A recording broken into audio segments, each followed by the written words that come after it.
Alright, hello and welcome to another crafting video. This is the first one of the Mercenaries League, so that's very exciting. And we're going to be starting off with a bang here. We're going to craft a mirror tier ring. So this is a co-craft with me and one of the viewers of the stream, and he managed to roll this base. So this is going to be an Armourstacker ring. So he managed to roll this really powerful base, which has these 3 implicits of life regen per Endu, and then Grace and Detour more effects. Obviously, Armourstacker's whole thing is stacking aura effect and then scaling these 2 auras, so these are very good implicits, and figured let's make this a really nice ring. So what stats do we want on this thing? Well, for the suffixes, which are what we are going to start with doing, we want tier 1, or essenced int rather, so essenced int, and then a tier 1 resist roll, which will eventually turn into fire res no matter what it rolls, and then tier 1 all resists. Normally, if you're familiar with the Armourstacker stuff from maybe on this channel when I did it a few leagues ago now, back then we wanted both fire and cold res, but this was because at the time it was worth doing double overcap, which means we are using a chest piece with the mod armor is increased by overcapped fire res, and then also the mod evasion is increased by overcapped cold res. These spawn on grasping mails, and back then you could, basically the best thing you could do was having both of those on a chest and then using that. However, nowadays, since you can move these chests over with recombinators to actual good bases that are on grasping mails, and you can only move 1 mod, there's no way to get 2 of those mods over onto a good base, there's no real point anymore to use double overcap, and basically it's always better to use single, so that's why we're going with a single resist and then all res. So we're going to start off with those suffixes. So the way we're going to do this is we are just going to essence spam until tier 1 all res, and then we are going to try and null in order to get those isolated, and then after we have those 2 isolated, we will lock suffixes and reforge probably fire or just an elemental and hope to hit the resist. So yeah, going to be a bunch of essence spamming as is per usual with a lot of items. So yeah, let's get right into it. So we are looking for tier 1 all resists, so that's what I'm going to keep my eye out for here. We actually got all our stats here, all the right suffixes, just the wrong tiers. Not quite good enough. I think if we get a situation like this with an open suffix and a tier 1 resist, I'm just going to try and exalt on the last suffix just to see if it somehow hits the all res. It did not, so just keep going. I think it's worth doing that.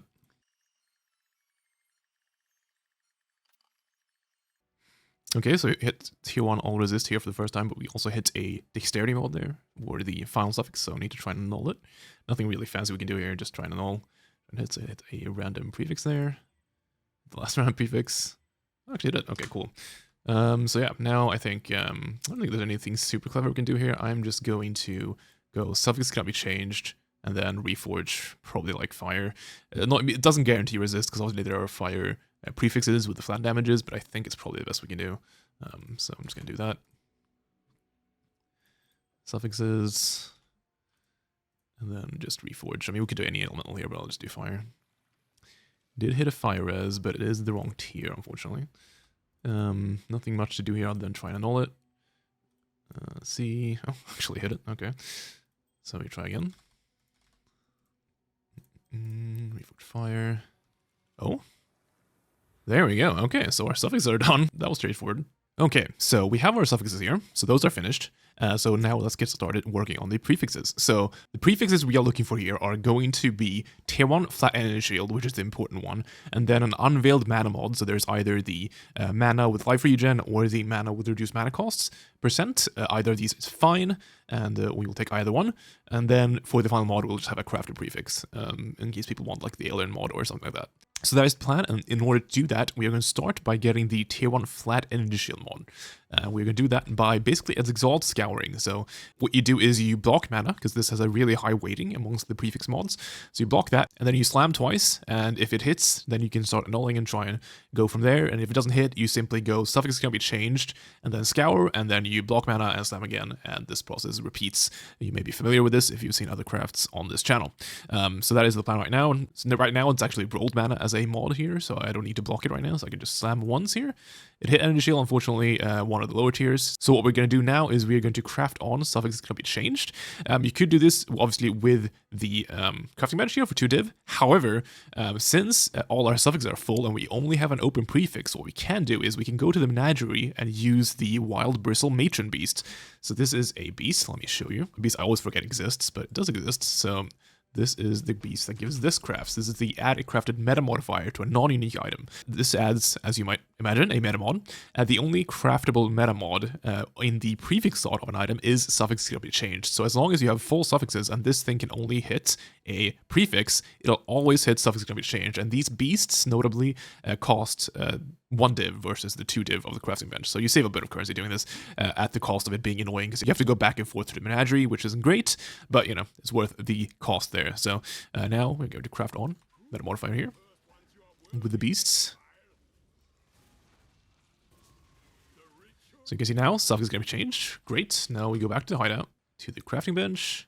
Now we can scour this, make sure that our stuff is going to be changed is on there. So we scour. Be careful with this, because obviously things can go sour. And then we go crafting on a bad tier mana to block, and then we go slam. And when we hit a bad tier Wind Shield, no real reason to slam again here, because obviously that is, you know, a bad mod. So now we have to remove this crafted, and then go back to the menagerie. Also, I think that's the lowest tier energy shield. Actually, maybe no, I think there's actually one lower, but it's certainly not a great one. So now we go back here. We go meta modifier. So we get something changed back on there. Obviously, this is where the cost of crafting this item is going to start racking up, because obviously this costs divines each time you do this, but such is the way of making these types of items. So stuff's going to be changed is on there, so we scour it. And then we go crafting on mana, and then we slam. Didn't hit. So now we have to make sure to remove the craft, because otherwise you're not going to be able to beast craft on there. We rinse and repeat until something cool happens.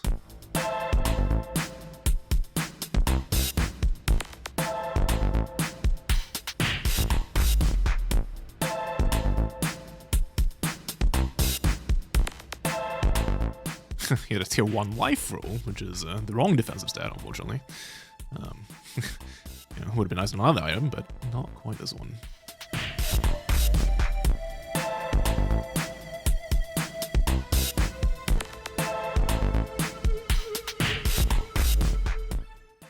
Ooh, a tier 2 energy shield. Oh no, so close.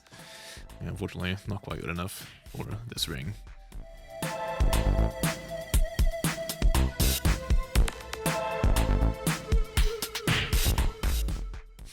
Tier 1 life again, by the way, just I'm gonna let that be known. Alright.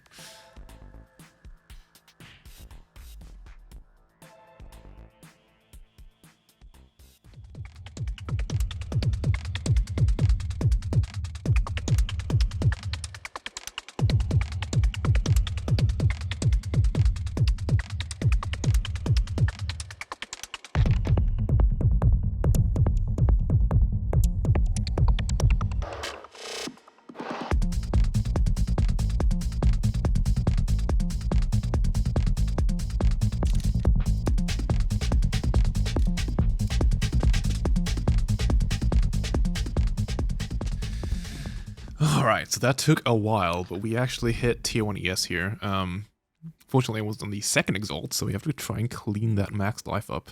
But yeah, we did hit this. This is a 1 in 24 to hit from one of these slams, and I have, this must be 50 tries in or something, so I'm definitely above odds here, which is not great.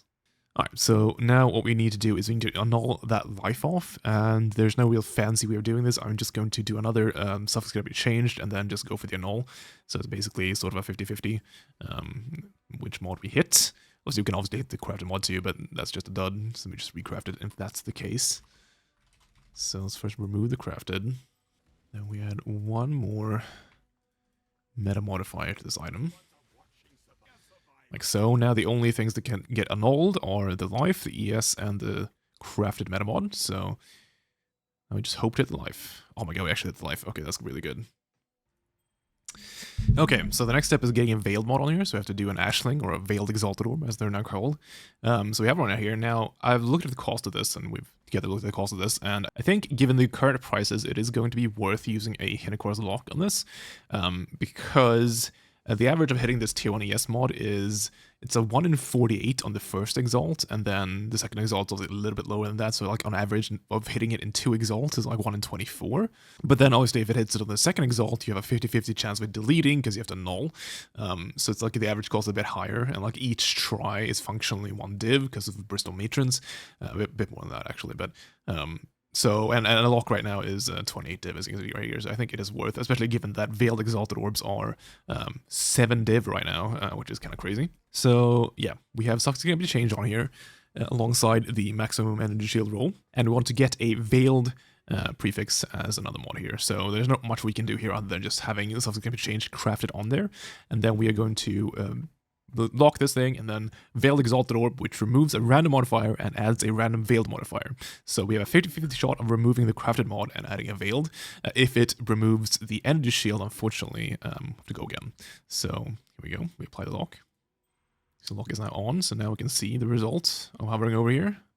Okay, nice. So we actually hit it. Good. That saves a lot of currency. But we are not out of the woods just yet.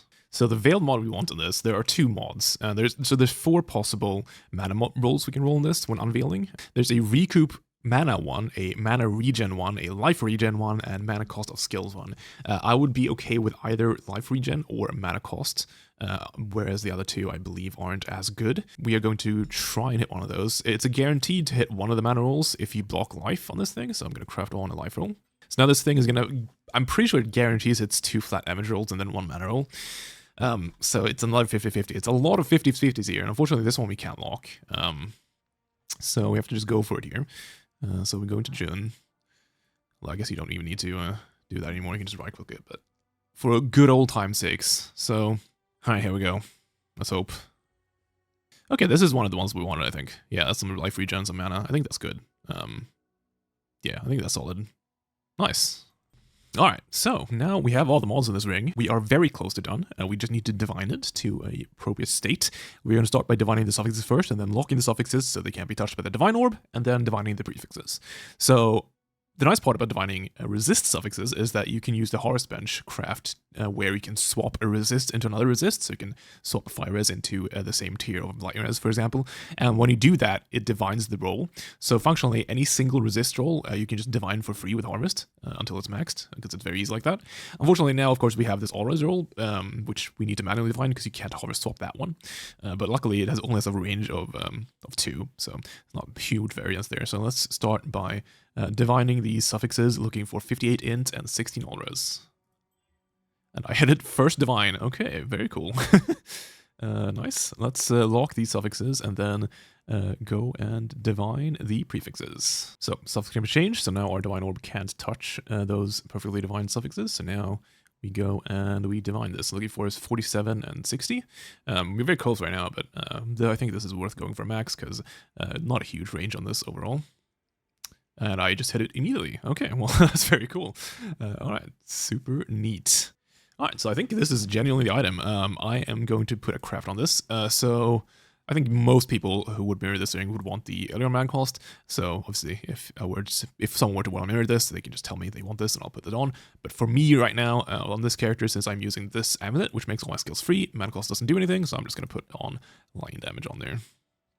Alright, so here is the final item. The Apocalypse Grip Synthesized 2-Stone Ring. It has D-Term and Grace Aura Effect, and for the final implicit, it has a 0.3% life regen per second per endurance charge, which is actually quite nice for these characters, because you end up stacking quite a lot of endurance charges usually, like 8-9, and then this gives you quite a bit of regen, given that you are probably going to be reflecting these. So that is quite a nice little additional layer of recovery alongside your leech, and works quite well, I think. Obviously, you could go for like +1 charge, you could go for like Discipline Aura Effect. Both of these are good third mods as well, but we decided to keep this because regen is quite important, and this is quite a nice, thing to have. So I'm very happy with that. As for the mods themselves, we have tier 1 flat ES, an unveiled mana mod, and then we have a crafted prefix, and then for the suffixes, tier 1 int, tier 1 all res, and tier 1 fire res. So especially with a chest like this, which has the armor is increased by overcapped fire res mod on it, this gets very powerful. This gives you, like, I believe on my current config right now, like I think maybe 40%-ish more damage, assuming you're reflecting it, as well as about like 600 ES regen right now, I think, for me. But then I'm not even super investing in that level of recovery or anything, so I'm pretty happy with it. Actually, a very cool little item here. So yeah, thanks everyone. We'll be back with more in the future.